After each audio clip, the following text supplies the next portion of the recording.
Presidente, meus cumprimentos novamente ao senhor, aos demais vereadores que compõem a mesa, aos demais vereadores desse plenário, ao senhor e à senhora que nos acompanham de casa. É um tema importante, né? A Câmara teve uma alteração significativa nessa legislatura e muito tem relação com o meio ambiente. A gente viveu uma tragédia significativa durante o ano de 2023 e do ano de 2024, especialmente no Rio Grande do Sul. Com as enchentes, 183 pessoas morreram no nosso estado. Isso aconteceu posteriormente em Sevilha, com um número de 205 mortes entre outubro e novembro do ano de 2024. Agora a gente verifica Los Angeles em chamas e todo mundo entende a necessidade de trabalhar o meio ambiente. E esse projeto de lei promove uma alteração que, para mim, em parcela significativa, é um dos maiores atrasos que vem para essa casa hoje, que é a supressão da existência do cargo de assessor de meio ambiente e a alteração também com a ampliação do cargo de assessora de relações institucionais.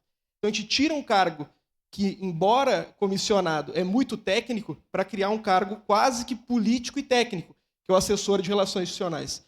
Eu entendo a disposição do artigo 37 da Constituição, entendo que encontra-se enquadrado com o inciso 2º e 5º, não tem nenhum prejuízo, mas a Constituição tem que ser lida por inteiro. E o artigo 225 determina que ao poder público, e aqui representado por nós, e a toda a sociedade, cabe a defesa do meio ambiente não só para a minha geração, cabe a defesa do meio ambiente para as futuras gerações. O SAMAI fez um trabalho extraordinário no ano de 2023, quando atingiu mais de 19 mil pessoas com palestras e interações em defesa do meio ambiente. E o responsável técnico por isso, em acordo com a lei, é o assessor de meio ambiente, que está sendo excluído através da lei que o prefeito encaminhou, projeto de lei número 6.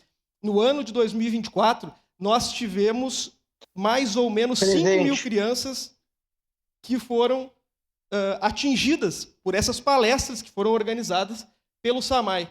É óbvio que o SAMAI pode continuar organizando palestras sem a discriminação e a competência na lei. Não vou ser irresponsável falar que o presidente do SAMAI, João Ues, vai acabar com a política de meio ambiente. Agora, de toda forma, nós tivemos experiências trágicas aqui no último período.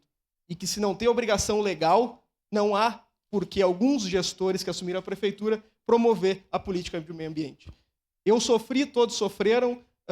A gente criou uma nova forma de refugiados, que são refugiados climáticos, em diversas oportunidades. O prefeito Adiló se manifestou, o Edson era secretário da Educação, não preciso te falar, Edson, quantas pessoas vieram a Caxias do Sul depois das tragédias ambientais. Esse cargo, e estou eu aqui defendendo a manutenção de um cargo do governo Adiló, é necessário para que nós possamos continuar junto às pessoas de toda a sociedade, mas em especial junto às escolas, levando à disposição da lei e informando sobre a importância do meio ambiente. Essa supressão não vai ter um resultado imediato, mas ela pode ter um resultado trágico, não nesse governo, mas nos próximos que não optarem por promover o meio ambiente como deve ser promovido e como tem na previsão do artigo 225 da Constituição. Muito obrigado, presidente. Obrigado, vereador Cláudio Libar.